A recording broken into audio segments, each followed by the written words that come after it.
पाकिस्तान ने फ्रांस को शिकस्त देकर नेशंस हॉकी कप की फाइनल में जगह बना ली। मुकर्ररा वक्त में दोनों टीमों ने 3-3 गोल किए। पेनल्टी शूटआउट पर पाकिस्तान ने 4-2 से मैदान मार लिया। पाकिस्तान टीम दूसरे सेमीफाइनल की फातिह टीम से कल फाइनल खेलेगी।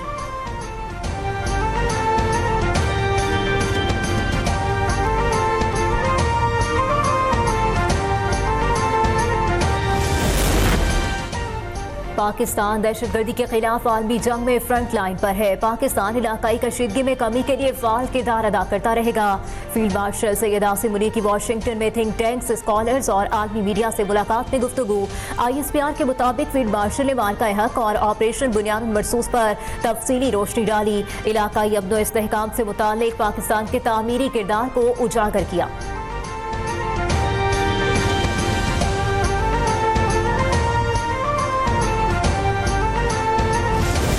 I have a message directly from the President, and I quote, "Based on the fact that there's a substantial chance of negotiations that may or may not take place with Iran in the near future, I will make my decision whether or not to go within the next 2 weeks." That's a quote directly from the President. अमेरिकी सदर ने Iran पर हमले का फैसला 2 हफ्तों के लिए मौखर कर दिया। तर्जुमान व्हाइट हाउस कैरोलिन लेविट ने तस्दीक कर दी। कहा, ट्रंप सिफारती रास्ता अपनाने के ख्वाह है। अगर जरूरत पेश आई तो ताकत के इस्तेमाल से नहीं हिचकिचाएंगे। तज्जियाकारों ने ट्रंप का ईरान पर हमला मौखर करने का फैसला यूरोपीय दबाव और पाकिस्तानी फील्ड मार्शल से मुलाकात का नतीजा करार दे दिया।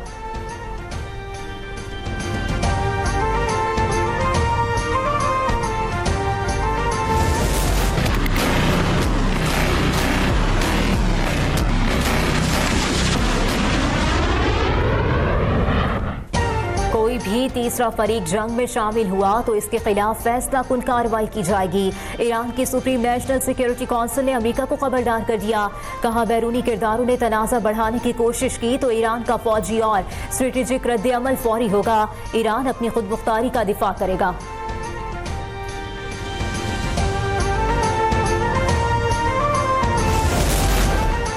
अमेरिका की मदद के बगैर इसराइल एक रोज भी ईरान का मुकाबला नहीं कर सकता। ईरानी पार्लियामेंट के स्पीकर मोहम्मद बाकर ने कहा, ईरान जंग को बढ़ाना नहीं चाहता। ट्रंप को ये इल्म होना चाहिए कि ईरानी कौम मगरबी अक़वाम जैसी नहीं कि इस पर गलबा हासिल कर लिया जाए।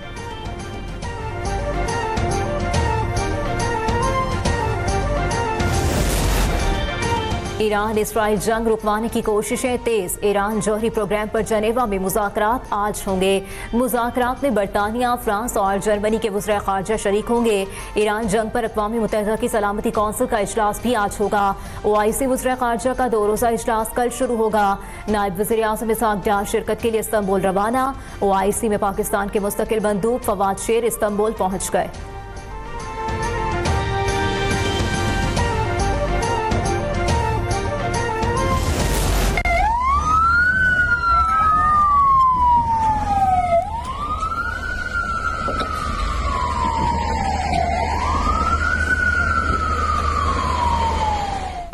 ईरान ने इसराइल पर फिर बैलिस्टिक मिसाइलों की बारिश कर दी। कई इमारतें मलबे का ढेर बन गई।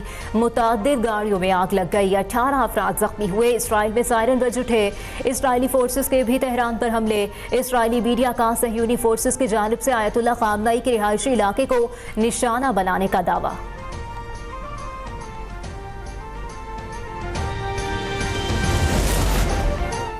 ईरानी सुप्रीम लीडर के आला मुशीर अली शमखानी की शहादत की खबर झूठ निकली। ख़ामनई के मुशीर ने हालत बेहतर होने पर बयान जारी कर दिया। कहा, मैं जिंदा हूँ और खुद को कुर्बान करने के लिए तैयार हूँ। अली शमखानी 13 जून को इसराइली हमले में जख्मी हुए थे।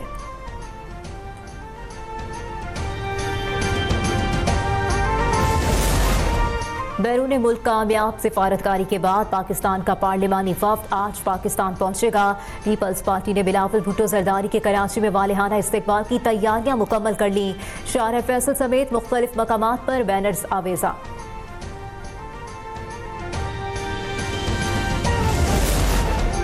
वज़ीर आज़म की PNSC के बेड़े में इजाफे के लिए लीज पर बहरी जहाज लेने की हिदायत। PNSC का बिजनेस प्लान 2 हफ्ते में तलब कर लिया।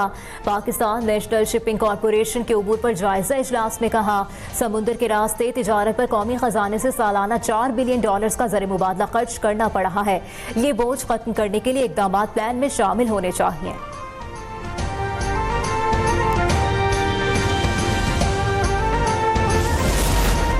गवर्नर सिंध कामरान खान टिसोरी का गैर मुल्की दौरे पर दफ्तर की चाबियां साथ ले जाने का इंकशाफ। गवर्नर हाउस सिंध में दफ्तर पर ताले के बायस अमन व अमान से मुतालिक अहम इजलास ना हो सका। आला अफसरान ब्रीफिंग के बगैर वापस चले गए। कायम मकाम गवर्नर अवैस शाह ने सूरत हाल को शर्मनाक करार देते हुए कहा, ये आईनी मनसब है, किसी की जाती बैठक नहीं। कामरान टिसोरी को यह हरकत जेब नहीं देती।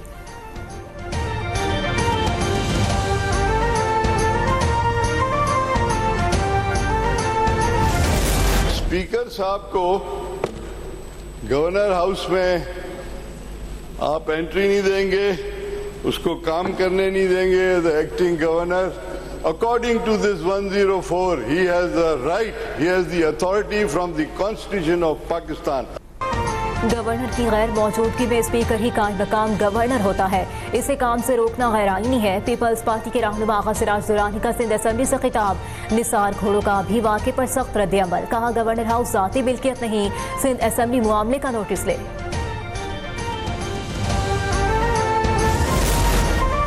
अवैस कादिर शाह को गलत फहमी हुई। इजलास के लिए अफसरान कॉन्फ्रेंस रूम में मौजूद थे। मखसूस दफ्तर भी पेशगी तौर पर तैयार था। बर वक्त इत्तला देते तो मरकजी दफ्तर भी खोल दिया जाता। तर्जुमान गवर्नर हाउस की वजाहत, कहा वाक़े की इंक्वायरी का हुक्म दे दिया है।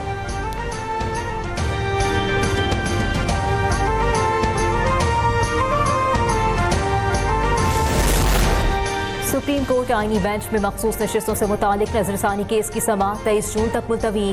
कंवल शोजत के वकील सलमान अकरम राजा ने दलाइल में कहा, बुनियादी हुकूक की हिफाजत अदालत की जिम्मेदारी है। सुप्रीम कोर्ट आईनी इख्तियारात कहीं भी इस्तेमाल कर सकती है। जस्टिस जमाल मंदुखी ने रिमार्क्स दिए कि क्या सुप्रीम कोर्ट कुछ भी कर सकती है? कल को फिर हम कह दें कि वज़ीर आज़म फारिग है। बिजनेस कम्युनिटी चेयरमैन एफपीआर के खिलाफ मैदान में आ गई। कारोबारी तबके को चोर बोलने पर राशिद महमूद लंगड़ियाल से मुआफी मांगने का मुतालबा। एफपीसीसीआई अहदेदारान ने कहा, हम टैक्स देते हैं और हमें चोर कहा जाता है।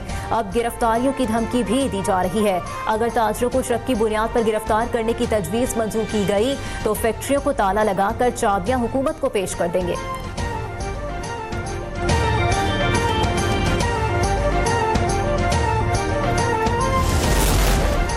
सेल्स टैक्स के मामला की इंक्वायरी स्टेज पर गिरफ्तारी नहीं होगी। शहरियों के तहफ़्फ़ुज़ को यकीनी बनाने के लिए गिरफ्तारी से पहले एफपीआर की 3 रुकनी कमेटी से इजाज़त लेना होगी।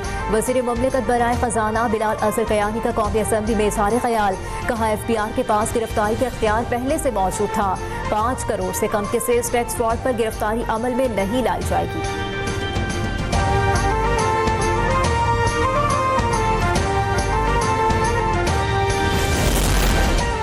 सीनियर वज़ीर पंजाब मरियम औरंगजेब की ज़ेर सदारत वर्ल्ड बैंक के नुमाइंदगान के साथ इजलास। आलमी बैंक का हुकूमत पंजाब के साथ मिलकर 10 साल के मंसूबे पर काम की रफ्तार मज़ीद बढ़ाने पर इत्तेफाक। फंड्स की फराहमी की तजावीज़ का भी जायजा लिया गया।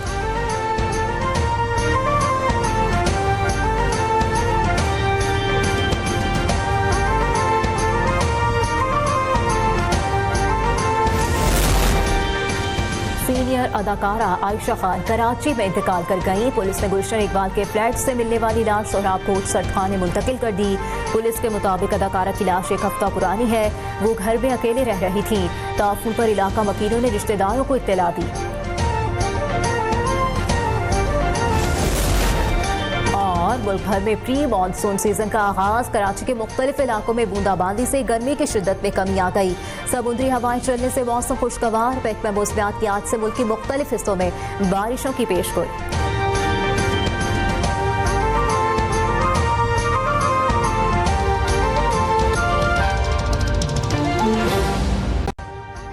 अभी सब्सक्राइब करें ताकि कोई खबर रह न जाए।